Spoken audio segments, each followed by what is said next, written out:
Hi, welcome to History 2321 World Civilizations up to 1500. Now, today we're starting session 3 of the very first topic of the semester titled Out of Africa, from the origins of humanity and early human societies to the rise of civilizations. So, what we're going to be doing in session 3 is first we're going to finish covering the remaining portion of part 2, something that we covered quite extensively during the second session that dealt with the rise of early human societies. Now, let's turn to our slide and look now at other changes that are transpiring now in this Neolithic age.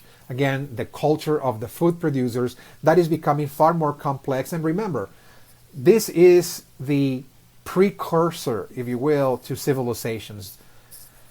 Many of the changes that we're actually covering here in this section, in part 2, when we look at early societies, is extremely important for understanding the rise of civilizations. Due to the fact that, again, this is the embryonic stage, again, of the cities, if you will, that we're going to look at. All right, so we talked about how societies are becoming more complex, more organized. There are larger groups congregated together. They're based on family connections and so on. And during this stage, we're going to see religion also becoming far more complex as well. We're going to see religious complexity, that is. So animism will continue very, very present in the minds of human beings around the world. You know, this idea that the world is alive and is populated by spirits, and everything that happens in nature is because spirits are actually moving objects and so on and so forth. But now that humans are settled in certain locations and they're engaging in horticultural practices, gardening, they're domesticating wild plants and so on, they're also going to formulate new, more abstract religious ideas about the world around them. And here, the people that are moving into this new setting, the village setting, are now envisioning a world that was alive, but at the same time that the entire world that they lived in this case, the earth, was a single entity, a single organism, and all the spirits that live within nature are like the children, if you will, of the earth. So human beings in this setting, again in the village setting, now interpret the earth as to be alive, to be a being, a divine being, the creator of everything that exists within nature. Is the creator of the waters, the creator of the soil, the creator of rain, of plants and animals, humans, and everything within it. So we're seeing, again, a new religion, the religion of nature, Mother Nature in this case, okay? Technically speaking, this kind of religion, when people worship nature, you know, the nature worshippers, this is called pantheism, okay? Pantheism is the belief that nature is actually God. Okay? The divine creator of all things is nature. That is to say, it's pantheism. And so during this time, it was universal that all over the world, people were developing, the people that were entering the village stage of life, they were developing pantheism, or the religion of nature, or Mother Nature. But let me stress here that in this religion, that people see divinity in nature. They don't see that divinity as male, but rather as female. So instead of seeing God in nature, they see goddess in nature. Okay. During this time, we see the rise of a female-dominated world. Females were really in control during this time of society. All the leaders of the villages, the leaders of the community, the leaders of the household, and even the decision makers the priestess, for example, those that were conducting ceremonies were priestess. The judges, if people were actually mediating conflicts within the community, all of them were actually female figures. Okay, this is a female-dominated world, and the reason is quite understandable, and the reason has to do with the fact that women were the ones that made the leap towards horticulture happen. They were the ones that made it happen because they were the ones that were very much connected to the vegetable kingdom, or the plant kingdom as it is called. Remember that men were connected to the animal kingdom because they were hunters, where females were connected to the plant kingdom because they were the gatherers. And after years and decades and centuries of being in contact with the plant kingdom, they were able to actually accumulate a huge body of knowledge about plants, whether we're talking about medicine, for example, or the toxicity of certain plants, or the nutritional properties of certain plants, and so on, that they became very, very skilled in the art of what is called herbalism. They were the herbalist, in other words. If you needed a medicine, you will go to a woman and she will prepare a brew, gather some plants and give you a tea, etc. So they were the doctors, if you will, of the community, and they also were the ones that discovered, of course, the secret of the plant, the seed, how to reproduce it and such. And so they were the first to actually start experimenting with the domestication of wild plants, collecting seeds, and taking care of the gardens. So they were the ones that were now the providers of the community. So once human beings entered this stage called the village setting, women are now pretty much in control of that society because they're, in a certain sense, controlling the economy. The economy was based on horticulture or gardening. They were the ones producing the fruits, the grains, the little cereals, and so on, the vegetables in the garden. And of course, that diet was supplemented with fish or wild game that man will continue to hunt. But now, people don't have to move anymore. They just, stay in one place and produce the food in the places where they are.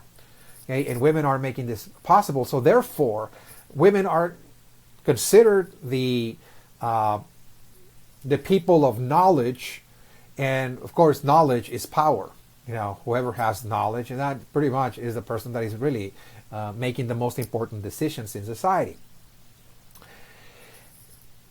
They have knowledge of medicine, they have knowledge of the gardens and so on, the land and the cycles of time, etc. And they're going to become the leaders again of society. So this was reflected in the religion. The religion of the Neolithic age was a religion devoted to the Divine Mother. Again, what people prayed to during this time whenever they felt anxious or they confronted catastrophes or crises, or they needed help for healing a certain disease, etc., they will pray to the Divine Mother. Okay, they will pray to the goddess. In other words, people were thinking in those terms whenever they thought of the divine. They will always thought of the divine in terms of, again, a feminine deity, in this case, a divine being that was, once again, a goddess or the Divine Mother. And of course, even today, those ideas, those images continue very much alive and present in our world, despite the fact that we moved at some point, we'll see, with the rise of civilizations towards a more male-dominated world. It's true. That was reflected also in the religions, again, the very male, again, oriented religions where we see the shift towards a god. We continue to look at, even today, remnants or continuities of this very old religion of the Divine Mother in many religions around the world, where people actually pray to goddesses or virgins, for example, or female saints and so on. This is very common in many of the world religions. Those are actually carryovers from this time, by the way. Okay, so it all started with the worshiping of the earth.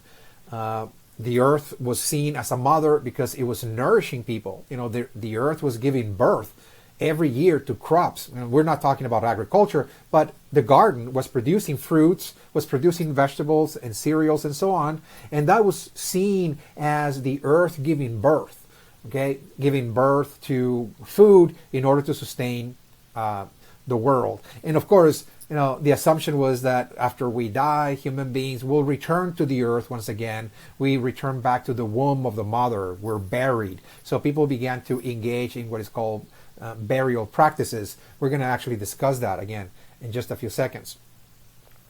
So the earth is considered a mother because it's really providing life and nourishment. It's taking care of all the creatures of the earth. And of course, human beings and animals are considered to be the children of the earth. And even the plants are considered the children. And people are developing a certain kinship identification with nature. In other words, that the trees are younger brothers, the animals are the younger brothers, and so on.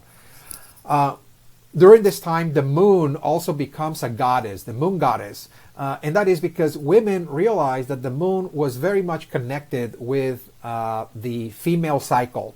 That women have every month their own cycle, in other words. And is marked by the moon. The cycles of the moon governs, of course, the biological rhythms of women. And so, therefore, women also consider the moon as a goddess. Again, this is the mother, if you will, of the earth. Okay, this is the celestial being, if you will. Plants were considered sacred during this time. Animals were sacred. They continue to be sacred, but more so for the hunters. People that stayed, again, in the wild, in the wilderness, in the forest, etc., they continue to worship animals as their gods. But people moving now into the village, they're now worshiping plants, trees. This is the idea of the sacred tree, or the tree of life, for example. The imagery, for example, we get in the Christian Bible, for example, of the Garden of Eden. Again, that's the perfect imagery of a time that people remembered in the ancient world, if you will, where people actually started civilization in gardens. Okay, and there were so many kinds of trees, and there were forbidden trees and so on and so forth. Some trees were sacred, some trees were sinful, and so on. Again, so this is again the idea that somehow the trees are sacred because they're sustaining life. They provide the nourishment for people to continue living in the world. So therefore, people assume or concluded that they had to be special. They had to be sacred because they're providing life and sustenance. In this religion, people are going to conceive still a world of spirits. They are the guardians of nature. They're the guardians of the mother, the nature spirits. They're spirits that guard the wilderness, some the mountains, other spirits guard the clouds, and so on. Again, they're taking care of them, of the functioning, and so on. And the idea during this time is that people needed to pray to those spirits and feed them, because they also need sustenance and nourishment, just like humans, in order to work, in order to make the world work the way they actually make it work. Well, they need nourishment from humans to keep nature fertile. So fertility is going to be central to the religion of the Divine Mother. The Divine Mother must always be fertile to continue giving birth to life year after year after year, giving us crops or giving us products or water, air, food, you name it, even health, etc. So all of the rituals, again, are going to be fertility rituals. Every ritual that the priestess, once again, those are priestess, not priest, the females are in control of those religious ceremonies, are devoted to increase the fertility of the land, to make it more productive, in other words, okay? To bring rain. Rain, again, summoning rain is a fertility ritual. You're trying to increase productivity, to make the land fertile, and so on. So we see a series of fertility rituals. Again, There will be civilizations that we're going to cover in this course. For example, the Mesoamerican civilizations that develop those rituals and will continue to perform those rituals for thousands and thousands of years, rituals that survive even to this very present day. Okay, so we will, when we discuss the Maya, the Toltec, and so on, we will talk about the Divine Mother, for example, the fertility rituals, and so on. But there's now an organized priesthood. In this case, they're priestess. Now, we see, of course, in this time of change, the continuation of old practices, the shamans or shamans, as we talked about in session 2. Those are the spiritual guides that communicated with the spiritual world and so on. So this practice of shamanism, of individuals that are performing magical rituals and spells, they are spell-binding spirits onto rocks, for example, or idols and so on. This practice of magic working, okay, is going to continue, into this Neolithic age in the form of shamanism. And they're going to become the religious healers, meaning those are the kinds of healers that cure ailments that are not originated by natural causes or natural forces. Like a stomach problem, for example. You suffer from a stomach ache. Well, maybe something you ate, caused that, etc. It can be an infection, etc. It's a natural, if you will, cause. The religious healers are trying to cure supernatural illnesses or ailments caused by witchcraft and spells, for example, or bad spirits and so on. There are other kinds of diseases, again, that are not natural, they're supernatural, they're caused by spirits, and the shamans are the religious healers that are curing people through all kinds of ceremonies and chants and so on. Again, this is going to be a widespread practice around the world. There's also another expression of this new religious complexity on the rise, and that is ancestor worship. People are beginning to worship their ancestors, pay homage to them. Those are deceased family members.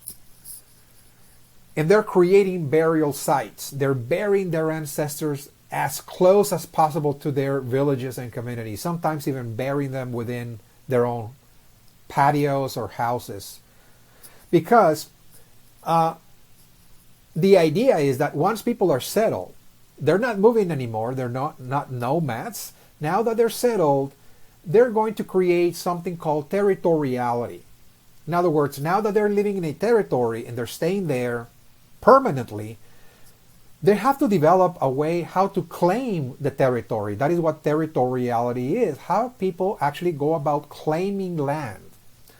I mean, there's no property titles during this time. There's not buying and selling property, obviously. So how is it that people during this time were claiming territory? Well,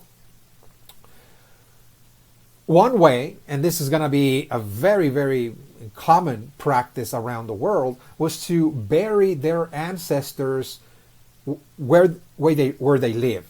Because by doing that, they could always say that the people that lived in that territory in the past were your relatives or your family members, your ancestors. They were the ones that arrived to that area, they cleaned it up, they developed it, and they built the community. They were the founders of that community, and they moved there before anybody else. So what's the proof? The proof is that, well, we do have the remains. By keeping the skeletons, if you will, the fossils, the remains of your ancestors was a very good way of showing proof that this land has been occupied by your own family. Okay? So it belongs to you. Okay? So again, that is the practical reason why people are beginning to develop cemeteries, burial sites, very close to the community, sometimes within the community, in order to show proof, if you will, that that community was theirs. In other words, that the territory was theirs.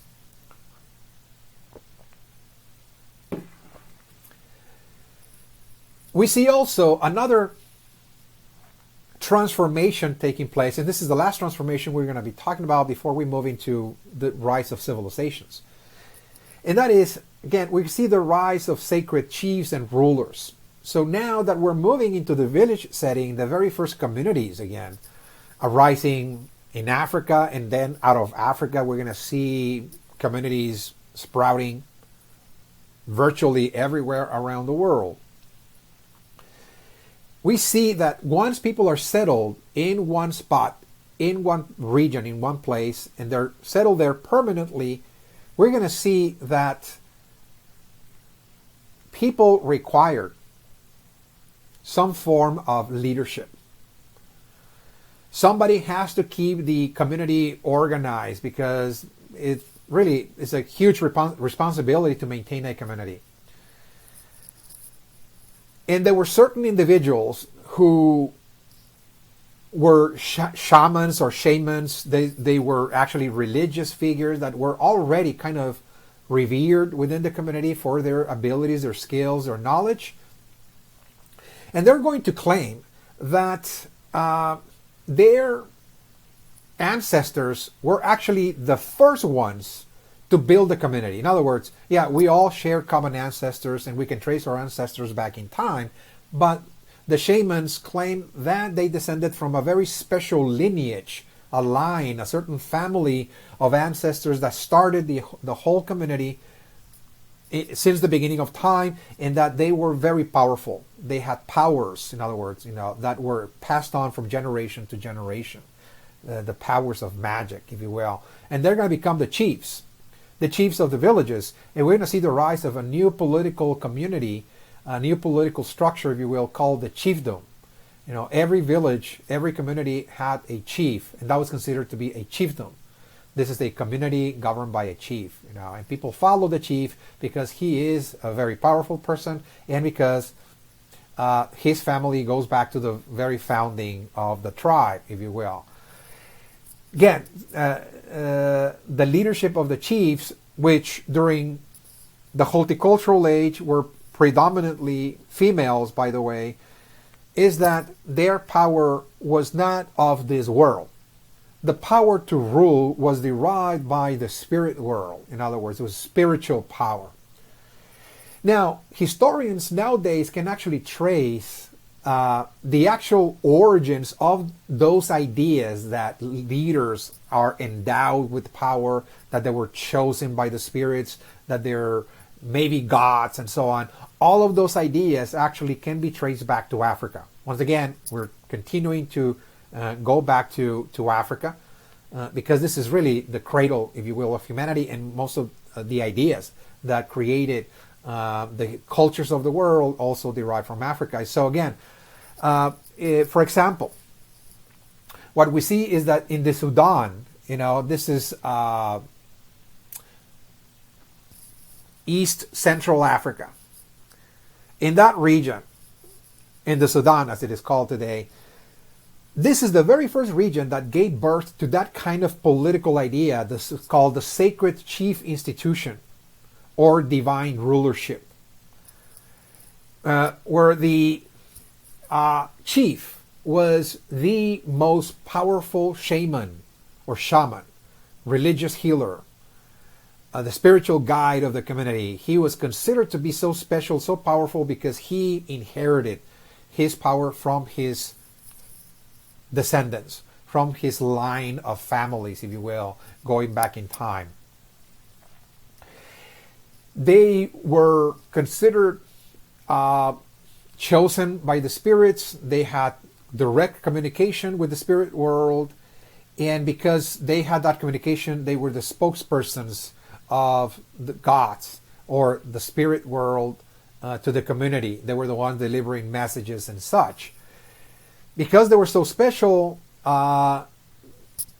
those chiefs, those sacred chiefs as it is called, could not be seen engaging in normal human activities, for example, eating. And they had to hide themselves to actually eat because they didn't want to be seen by the people as to be just simply a normal human being. So they wanted to avoid being seen in that regard Their feet could not be seen as well because apparently they were floating as well. They were kind of in another world and so on. Again, so we see again those practices emerging in the Sudan.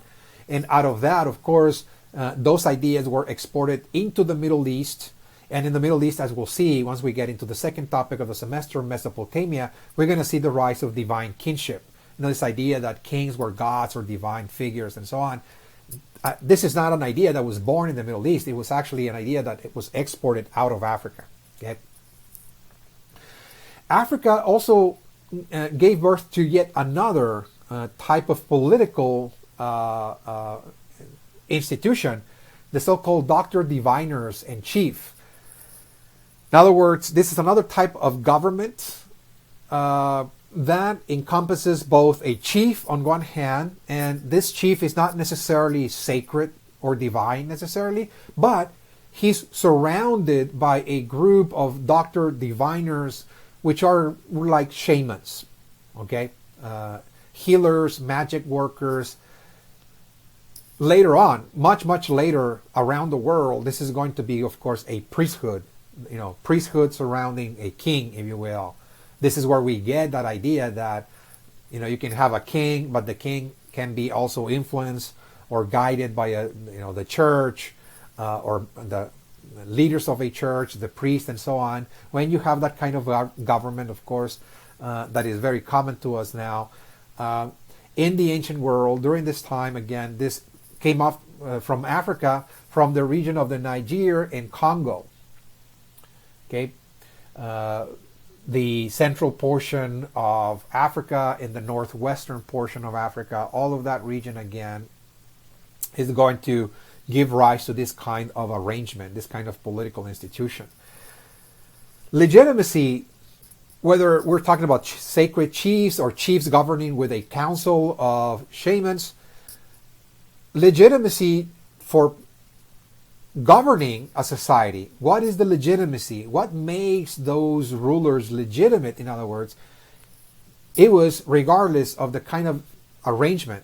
It was always the idea that those in power had access to other worldly powers. That was the basis of the legitimacy, the authority of the rulers. Again, that they have certain access to other worldly spiritual powers. Okay, they perform rituals, they perform ceremonies, they have certain magical formulas, knowledge, and so on that enable them to speak to the deities, to the gods, to the spirits, and this is essential for governing any society. So during this time, again, the norm is those in power must be connected to the gods, because otherwise how that person is going to lead us. Okay, that was the idea, okay, the assumption.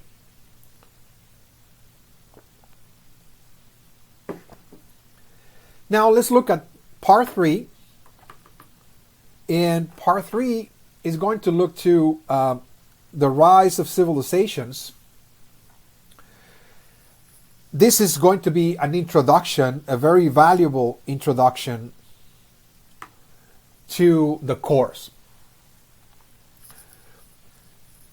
Here, again, this section is going to explain in very general terms how this transition towards civilization took place,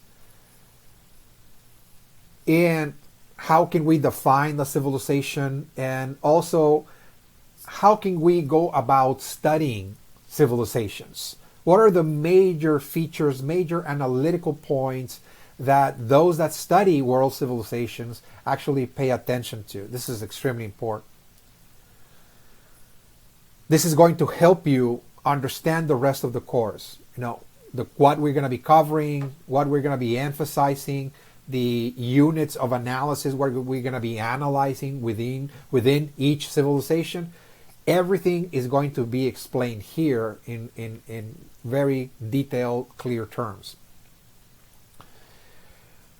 Okay, so once we reach, let us just say 4000 BC, and the period between 4000 and 3500 BC, human societies are undergoing significant change and transformation in certain regions of the world, particularly in places like Northeast Africa, what today is called Egypt, in the Middle East, in a region that is called Mesopotamia, northwestern India, in a region that is called the Indus River Valley, and in China. Again, we're going to see that human societies are becoming highly complex, more organized, and larger in their size and their scope of activity as well. And something new is on the rise, and that new is civilizations. Okay, we're going to see the rise of civilizations. By 3500, again, it is very clear that this is now an ongoing process that is just going to continue growing and expanding and becoming highly, highly complex over time. What made this transition happen from people living in villages, in nested communities that were engaged in horticultural practices, growing, fruits and certain grains in villages and so on? What made the transition happen from that setting of the village setting to the setting of city life, cities, was really a revolution in agriculture. This is called an agricultural revolution that spanned from 4000 to 3500 BC. Okay? So there is, once again, an agricultural revolution occurring during this time. And what this means is that human beings are going to develop certain techniques, apply certain knowledge to increase and maximize the output of farming. Okay. People were already engaged in farming again prior to this time. We already talked about that. Again, they were domesticating plants in different parts of the world. Rice and wheat, for example, in Asia, wheat, barley in the Middle East, and so on. We talked about that. Maize, beans, and squash in the Americas, of course. But now, starting about 4000 to 3500 BC, we're going to see people now trying to, once again, intervene in the world of nature and trying to, through their effort, through their labor, and the innovation of new technologies, what they're trying to do is increase the amount of crops that they can produce out of the earth. So there's going to be another human intervention. Remember, this is what culture is. Culture is when human beings create a series of artifacts, whether it's technologies or language or science and so on, an economic system, a political system, in order to create a society for people to cooperate with one another and have some form of influence over the world of nature. So this is another human intervention, again, intervening in nature in order to increase productivity. They want to maximize the amount of food that they can actually produce from the earth. So this is the beginning of agriculture. Okay, before this time there was horticulture, which was gardening. It was small scale, if you will, farming. But now this is large scale farming, which is called agriculture. And what really made the leap towards agriculture possible was, once again, the development of new strategies, new techniques and technologies, etc., that enable people to extract more out of the earth, more food, more crops, more grain. First and foremost, one of those interventions was building irrigation systems. Those are the very first canals, if you will, when people began to divert water from the major rivers of the world in order to use that water, to channel the water into their fields. So they will have an overabundance of water to irrigate their crops, and with that, of course, increase productivity.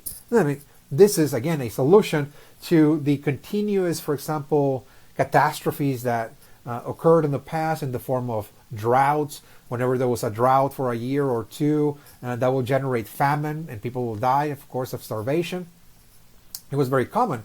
And the reason for that is because people always relied on rain. Remember, they were praying to the rain god to bring rain. And they had to perform those rituals in their minds in order to, again, grow food. But now, what people are doing is that they're moving towards the rivers and say, well, there's plenty of water in the rivers. It seems that, that water is always there. Sometimes it overflows, as a matter of fact. So why don't we just channel that water and actually use it to ensure productivity, ensure that we're going to have crops year after year. Okay, so they're building irrigation systems. So they're moving towards the largest rivers of the world. Again, this agricultural revolution is happening in certain places, in certain very specific regions of the world, and those are the regions that have the largest rivers, in other words. Okay, irrigation systems. Another innovation, those are tools or technologies that were innovated during this time, is the beginning of the discovery of iron.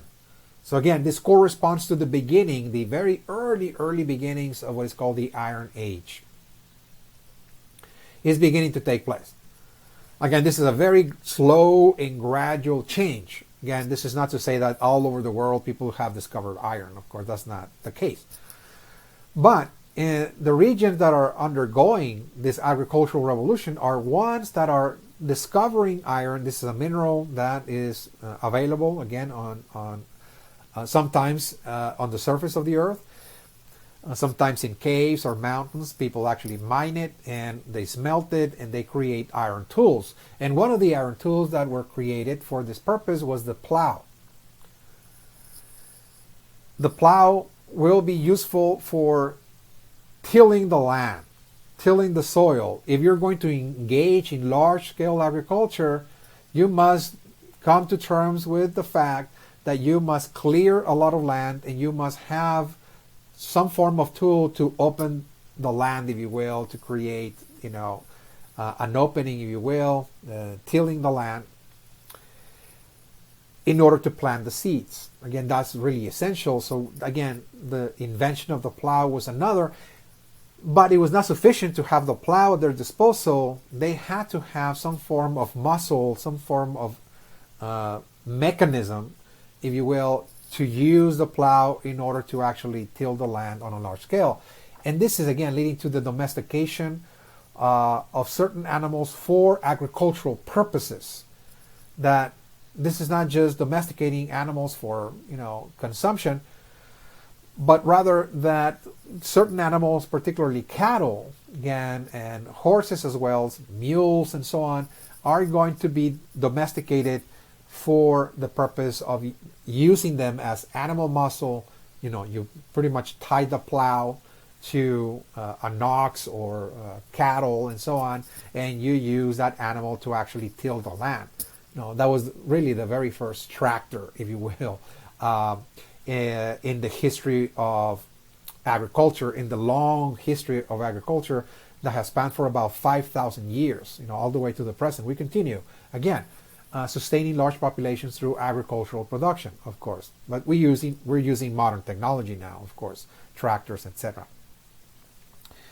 So this produced, of course, an agricultural revolution around the world that gave rise to a series of civilizations. The very first civilizations that emerged were civilizations that emerged on the banks of the largest rivers of the world.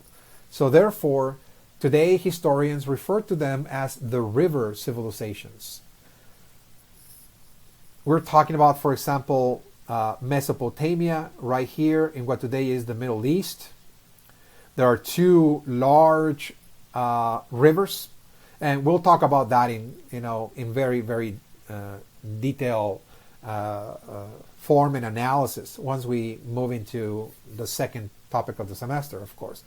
We're not going to actually describe the civilizations here. We're just kind of understanding the transition towards civilization again. So Mesopotamia here in the Middle East, Egypt here in Northeast Africa. Again, there's a large river called the Nile as well. Here in northwestern India, we're going to look at another great civilization, the Indus River civilization here in the Indus River Valley. And of course, China. China will also flourish in a region also comprised of two large rivers as well.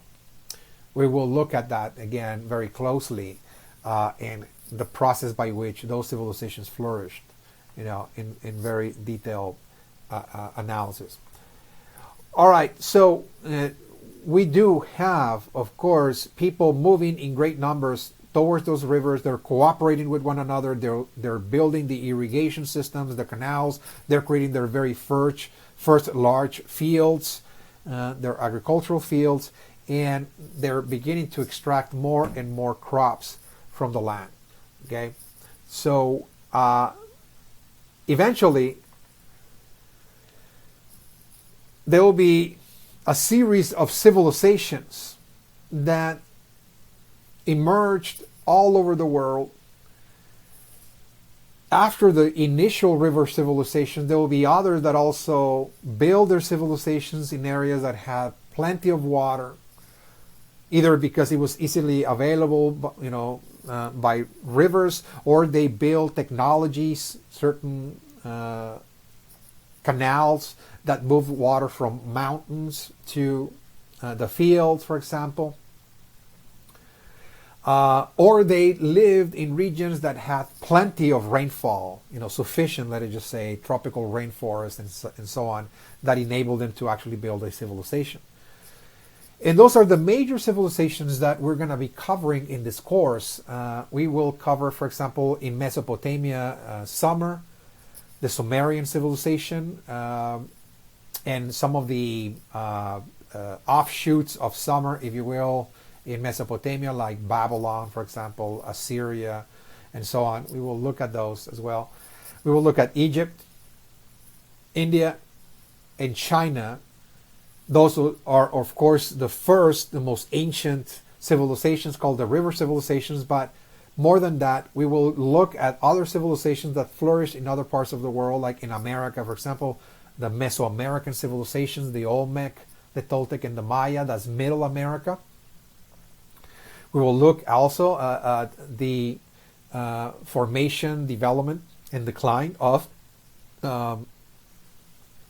Mesoamerica. And also, we will look at Greece and Rome in Europe as well. Those are going to be the major ancient civilizations that we're going to be exploring in this class, in the topics that will follow after this one, of course. Okay. Now, let's look at the meaning of civilization rather quickly here. What is a civilization? This is a term. The class, of course, is titled World Civilizations.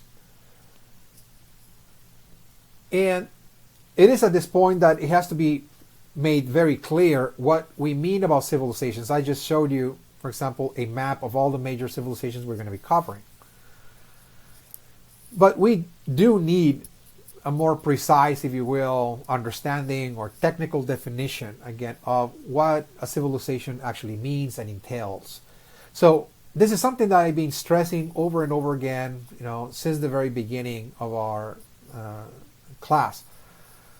And that is that, first and foremost, technically speaking, again, civilization simply means life in the city.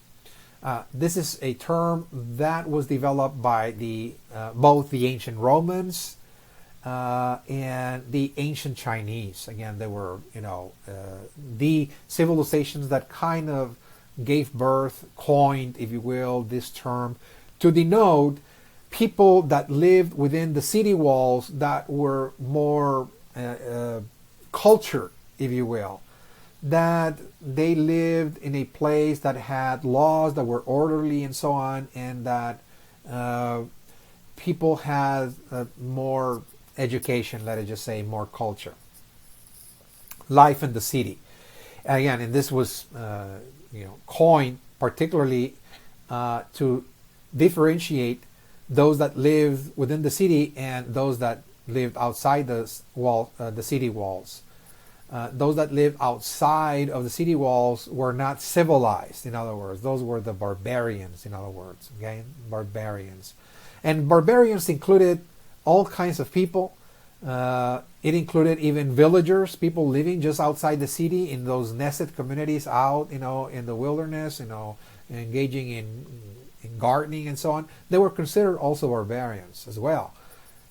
Nomads, herders, hunters and so on. Everybody that lived outside, again, in the wild, or just outside the city, again, was considered a barbarian. So first and foremost, that's what it means. So, the study of civilizations means, the stage of human history where humans are now creating cities, and within those cities they're going to create, again, a different kind of culture. Will continue to be the culture of food producers. Of course, they continue to be food producers. They're, of course, developing new ideas and new technologies, but this is going to be also a culture based on knowledge, on producing advanced systems of knowledge as well, life in the city. So therefore, the people that lived in cities and have lived in cities see themselves somehow as more cultured, more educated, more knowledgeable than those that lived outside, if you will, in the countryside and so on. That's the bias, if you will, of people living in cities. Now, civilization, as I mentioned, again, are cities that are sustained through agricultural production. So those are agricultural societies. Civilizations, despite, again, the fact that this is the place where knowledge is being generated and produced, and it's true, the fact is that the people that lived in cities continue to live under the agricultural mode of production. Those are agricultural societies where the vast majority of the people engage in agricultural activities like farming and so on. And the economy that sustained the city still, again, is based on agriculture. How cities are sustained is, well, people produce the food, and the food is being stored by the leaders of the city. They're distributing the food according to need. They're taxing products. They're taxing transactions and the like. And so this is an agricultural economy. All taxation is based on taxing agricultural products, managing agricultural products. Okay, so this is an agricultural society and an agricultural economy. Civilizations were also considered the places of the world that had the most advanced and the more complex systems of government.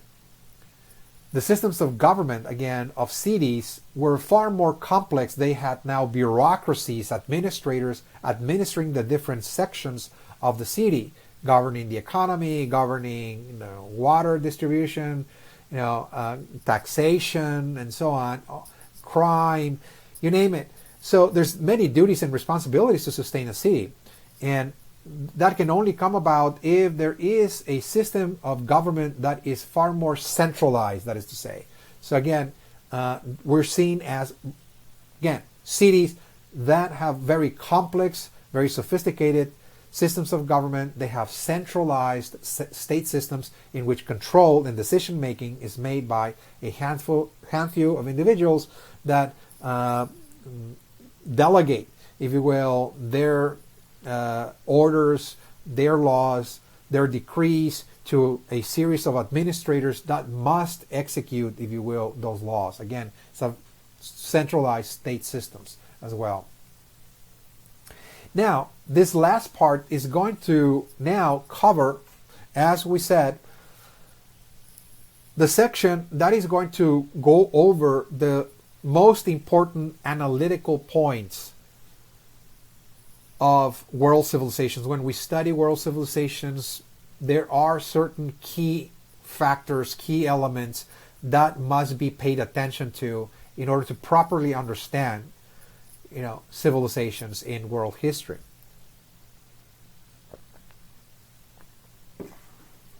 First and foremost is the natural environment.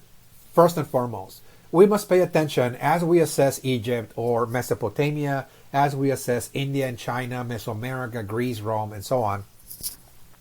We must pay attention to the natural environment from which that civilization flourished. We already mentioned that there are large rivers, there's plenty of water, and so on. So, that facilitates their transition to city life, building large cities sustained by agricultural production is true.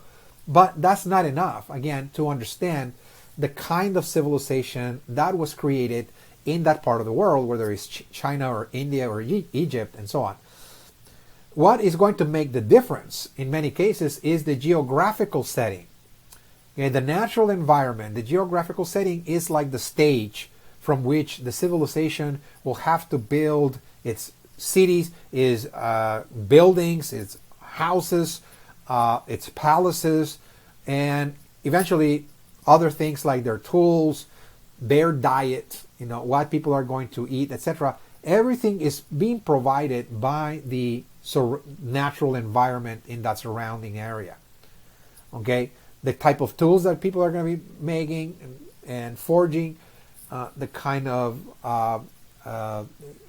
housing arrangements and materials that they use and so on, everything will have to come from the environment. In other words, this is called geographical determinism. In history, when we say geographical determinism, what is being inferred here is that human societies are expressions of the locality from which it is built. That the geography determines the kind of culture, the kind of society that emerges in different parts of the world. The geography. So that's why we have so much diversity of civilizations and cultures around the world, because those are actually expressions of different climates, different soils, different environments, different plants and animals that exist, in different parts of the world. The geography shaped the essential characteristics of a civilization, as I mentioned, whether we're talking about tools, housing, and so on. Okay, diet. Now, civilizations, once they flourish, they're going to face many challenges due to the geography. In some cases, civilizations flourish in certain parts of the world due to challenges as well. Okay?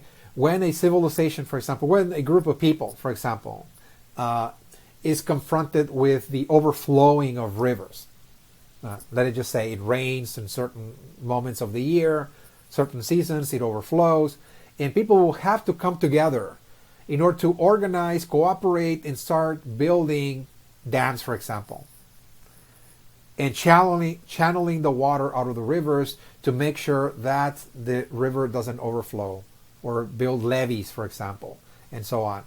And so what that requires is an organization, leaders, people that will be organizing that architectural project, and eventually they're going to build a city. That happened actually in China. We will talk about that. So even environmental challenges like regular floodings, for example, is one of the causes for people to build a civilization. But at the same time, once the civilization is built, that civilization has to be maintained, has to be protected and sustained by people continuing to work together, to cooperate with one another, obey their rulers, their leaders, and so on, because they're the ones that are actually organizing, of course, the project of sustaining the city. And they will have to continue facing climatic challenges and floodings as well. And that also causes people to continue expanding the civilization, to continue investing time and energy in technology, in innovation, if you will. So even the expansion of civilization, in many cases, is caused by environmental challenges. The environment presses people to act because there's constant, for example, flooding and so on. And people must come together, organize, and find solutions. And that leads to civilization. Okay? So that's very important. In many respects, a civilization must, at times, also faces natural constraints as well. The lack of, for example, water. If a civilization depends upon a river, and that river dries up, of course, that will be a constraint. That civilization will have to, in a certain sense, abandon their project and move to another area. Volcanic eruptions, building cities near volcanic eruptions, again, those are also, again, factors that causes some civilizations actually to cease to exist altogether and to fall. So there are natural constraints. The natural world, the geography is going to determine, once again, the lifespan of a civilization, because in many cases it places constraints as well. There are also environmental changes. Whenever the environment changes, of course, that causes changes in the society. Once again, that can be due to ice ages, to cold cycles, droughts. And very often what happens is that even some civilizations that are able to survive during the environmental changes, there's always the factor of those that live outside the city, the nomads, for example, that out of desperation, because they're also suffering from the droughts or from the cold, they're going to actually raid a city, and this is going to lead to the fall of cities as well. So environmental changes, as you'll see in this course, is going to be one of the main factors why many civilizations are going to actually fall. And if they did not fall, they're going to change completely their outlook, their orientation altogether. So the geography, again, is one of those factors that is really determining, the fate, if you will, of civilizations. Civilizations are also, of course, in their own right, factors that affect nature. This is the time when humans are intervening in nature. They're trying to maximize production, and they're trying to sustain large populations. They're numbering 50,000, 80,000 people living in cities. And so this is going to lead to also the depletion of natural resources. So conversely, what civilizations are also going to do is that they're going to affect the geography. Human beings are beginning to have more and more influence over nature, remember. And this influence is seen in the extraction, again, of minerals out of the soil, depleting the nutrients from the earth, or cutting trees more than enough, or hunting animals to the point of rendering that species extinct, and so on. Again, so there are going to be also factors that civilizations will create for themselves that will lead also to the fall of certain civilizations as well, affecting the environment too much, in other words, okay? Either through the depletion of natural resources or the contamination, the pollution as well. Another very, very important factor that is examined when we look at civilizations is the factors of looking at political, economic, and social systems. When we look at civilizations, we must look at what kind of economic system, how it functions. We already mentioned a moment ago that those are agricultural economies based on agricultural production. There are internal markets within the cities, of course, where artisans and merchants are selling products or artwork. And there's also the concept of trade, that the cities trade with one another products, and that is another factor that increases, of course, the treasury, the revenues of the cities. We will explore, as we'll be looking at those civilizations, what kind of political systems they carry out. Political systems, again, we talked about how the cities are going to be governed. We looked at that again in the initial part of this class, of this session, that the cities are going to integrate or incorporate many of the ideas that existed during the horticultural age, in which we're going to see, of course, the chief now becoming a monarch, a king.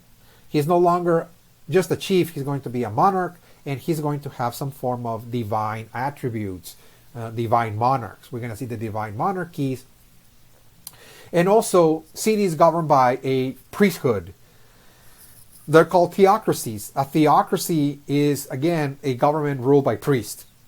There might be a king or not, doesn't matter, but the priests are in control. And those are going to be the typical forms of government that we're going to be exploring in this course across the semester as we look at ancient civilizations. Social organization.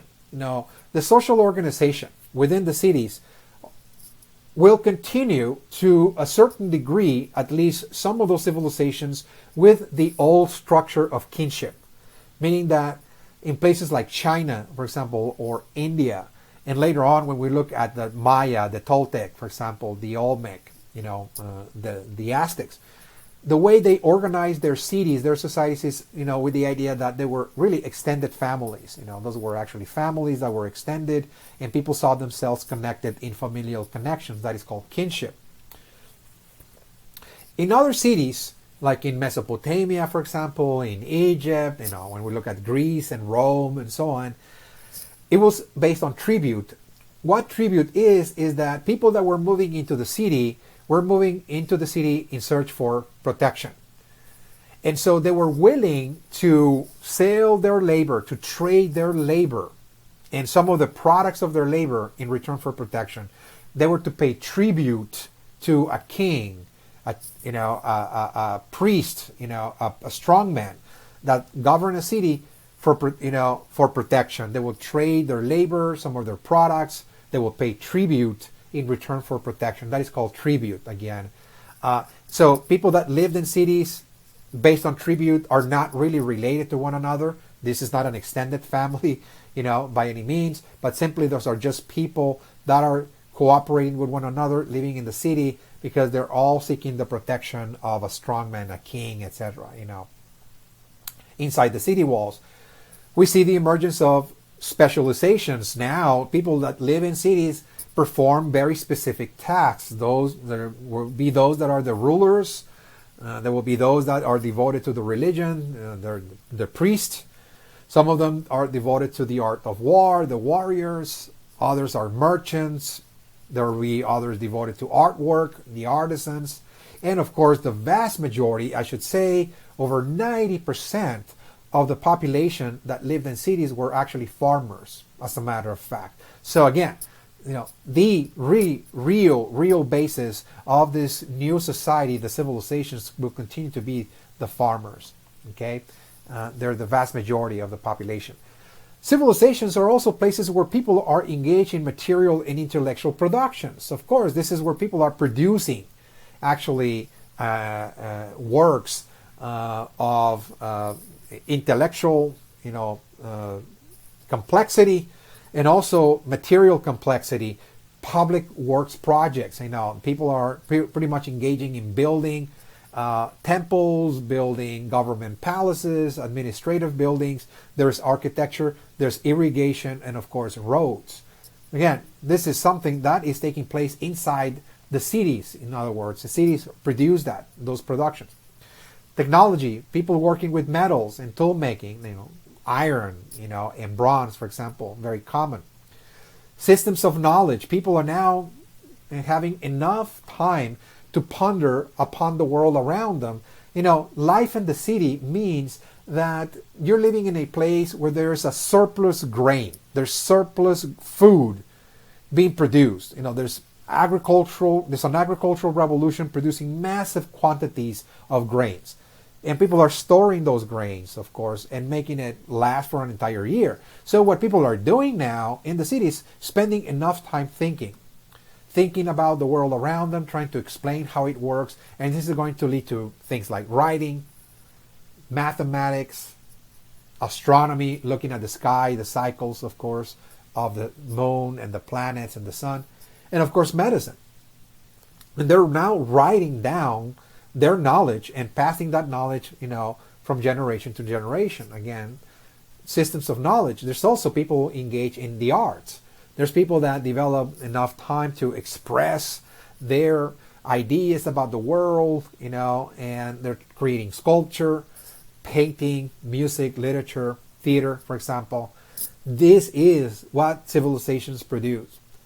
So there are many ways to study civilizations, again, and one of those ways is to look at their systems of knowledge and their artistic works as well. You can learn a lot about those civilizations just by looking at their scientific systems and art, for example. Civilizations are also worldviews.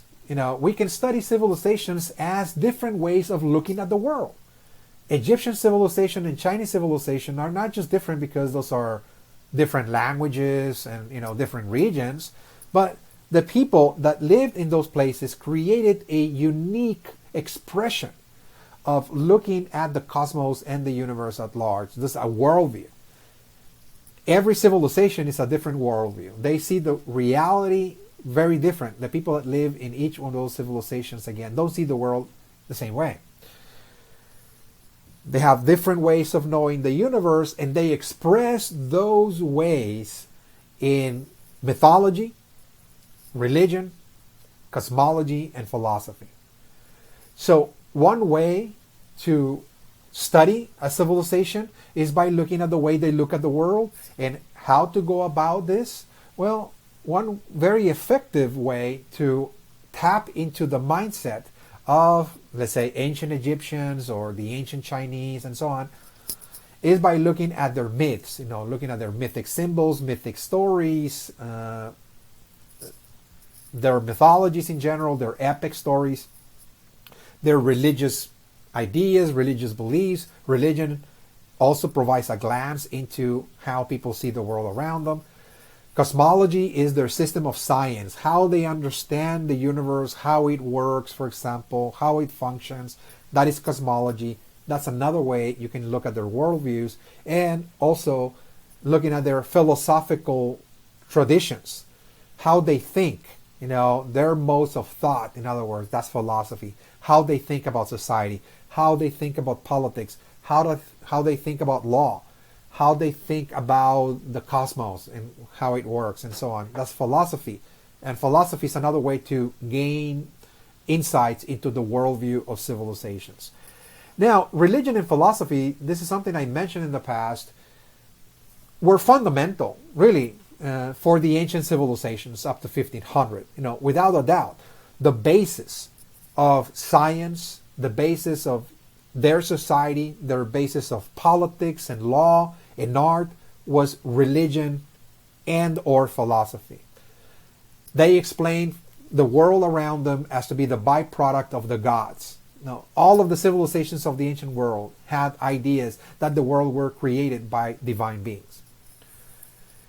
The society, the way it was organized and structured, the gods made it that way. Why the king is the ruler of the city? Well, because the gods chose that individual to be the ruler. The laws that the king created were in many cases expressions of religious law. And when people engage in art, for the most part, their art was always, to a certain degree, tilted towards the spirit world, some form of connection or relationship between humans and the spirit world. It was religious art, in many cases. Also, what we're going to be looking at in this course is looking at nomads and barbarians. Once again, the relationship of the nomads, people that live outside the city walls, people that move from place to place, the herders, for example, people that live in the wilderness, and the civilizations. And that is because from time to time, particularly during environmental changes that produce cold weather, cool cycles, or droughts, the nomads became very active, and they started raiding, assaulting, striking the cities in search for food or treasure, for that matter. So again, this caused many civilizations in the ancient world to change their orientation and to become far more oriented towards militarism, more warlike as a result of those, again, constant raids, constant invasions. Okay, so we will see, again, how civilizations changed over the course of time. We will pay attention to the role of the nomads and barbarians when we look at barbaric invasions, for example, changing the nature of China or changing the nature of Europe, for that matter. We will look at also nomadic invasions, barbaric invasions in central Mexico, and how the civilizations that lived or existed or developed in central Mexico are going to change as a result of the influence of the nomads or barbarians, if you will. So what that means is that civilizations are not static. They're subject to change. The environment changes civilizations, but also, again, interactions with those that live outside the cities as well causes civilizations to change. Some of those civilizations change to the point that they become empires, in many cases due to the barbaric invasions. The barbaric invasions forces people to change their view of life, and they now believe that it is best for people to build systems of defense and to develop standing armies in order to protect the city. And this begins, of course, the rise, what is called militarism, and eventually the expansion of that city into other places, in many cases to defend themselves from barbaric tribes and invasions. What we see is now a civilization becoming more and more imperialistic. Again, it all starts with, again, the rise of the barbarians, that is, it is called. So we will look in this class at the rise of empires. We will look at Egypt, for example. Egypt did not start as an empire. It was a civilization completely oriented towards, again, the spirit world, but it's going to be oriented towards, empire and conquest. Assyria, Persia, in the Middle East, we're going to be looking at those empires. Greece, Rome, and China. Once again, those were societies that began in ways that they were more preoccupied with other issues, maybe philosophical issues, spiritual issues, but eventually they're going to become more and more oriented towards war. Last but not least, another important unit of analysis that we're going to be paying attention when we study world civilizations is the role of international trade in the spread of ideas and epidemics. Meaning this, that civilizations often spread their own cultural ideas, whether those are technologies, whether those are religious ideas, scientific ideas, and the like, works of philosophy. Whenever they engage in trade, whenever they develop long-distance trade, what I would call international trade or long-distance trade, once that occurs, then civilizations are able to spread their own artifacts, their own culture, that is to say. But along the way, they're not only spreading ideas, they're also spreading epidemics. So this is another unit of analysis in this class, how we're going to see cities engaging in long-distance trade, trying to interconnect with other civilizations, exchange ideas that in a certain way change the nature of their own civilization, because whenever there's an exchange of ideas, of course, we see cultural change. The culture of those civilizations also shift. But also, because there is contact and transportation systems, if you will, although rather simplistic in the ancient world, but nonetheless, as people are moving from one part of the world to another, carrying goods, they're also going to be moving, of course, microbes and bacteria, germs, and so on.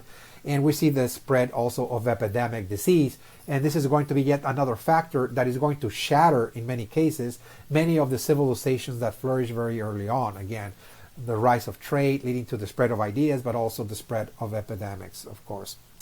Okay, so this is the end of this session. At the end, you'll see a series of key terms. Those are the key terms that you need to pay attention for this topic. This topic, again, out of Africa, that we covered in three sessions. This topic is going to be covered in the first exam, and part 2 of the first exam is going to present a series of key terms that you need to study, you need to actually understand very well. they're all part of the discussion. So you go back to session 1, 2, and 3. All of this is going to be contained. Again, all the information of the key terms is contained in the discussion of those 3 sessions that we just finished. Again, so those are the 6 terms. The historical sources of civilizations, again, that was presented in the introduction. The 2 big bangs that we covered, the Big Bang of the universe and the biological Big Bang that produced life on Earth. The emergence of humanoids and Homo sapiens, again, something that was also covered initially in the first session. The Paleolithic and the Neolithic ages were covered in session 2. And parts of the Neolithic age and the central themes in the study of civilization were covered in session 3. Okay, this is all I have for you. We will begin, of course, the second topic next, and we're going to get into the very first river civilizations, Egypt and Mesopotamia. This is something that we're going to now cover next, and I'll see you then in the first session of the next topic. Thank you.